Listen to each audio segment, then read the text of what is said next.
વાવ થરાદમાં રાજ્યકક્ષાની પ્રજાસત્તાક પર્વની ઉજવણી થરાદના મુલુપુર હેલીપેડ મેદાન ખાતે ઉજવણી થઈ રહી છે।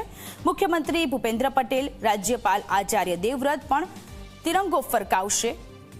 તો વાવ થરાદમાં મુખ્યમંત્રીની ઉપસ્થિતિ, મુખ્યમંત્રી કે જેઓ તિરંગો ફરકાવશે તેમની સાથે રાજ્યપાલ આચાર્ય દેવવ્રતની ઉપસ્થિતિ પણ જોવા મળી રહી છે। ગુજરાતમાં જ્યારે મુખ્યમંત્રી તરીકે પ્રધાનમંત્રી નરેન્દ્ર મોદી હતા તે સમયથી વિવિધ જગ્યાઓ પર વિવિધ તાલુકાઓમાં આ કાર્યક્રમ થઈ રહ્યા છે, ત્યારે વાવ થરાદમાં આ વખતે રાજ્યકક્ષાની ઉજવણીમાં મુખ્યમંત્રી કે જેઓ સહભાગી થયા તેમણે તિરંગો ફરકાવ્યો અને તેમના આ દ્રશ્ય તેમની સાથે રાજ્યપાલ આચાર્ય દેવવ્રતની ઉપસ્થિતિ, ત્રણેય સેનાના ત્યાં જવાનોની પણ ઉપસ્થિતિ જોવા મળી રહી છે। આન બાન શાન તિરંગાને સલામ આપતા સૌ કોઈ લોકો અત્યારે નજરે પડી રહ્યા છે। વાવ થરાદના આ દ્રશ્ય છે। રાજ્યકક્ષાની ઉજવણી વાવ થરાદ ખાતે થઈ રહી છે।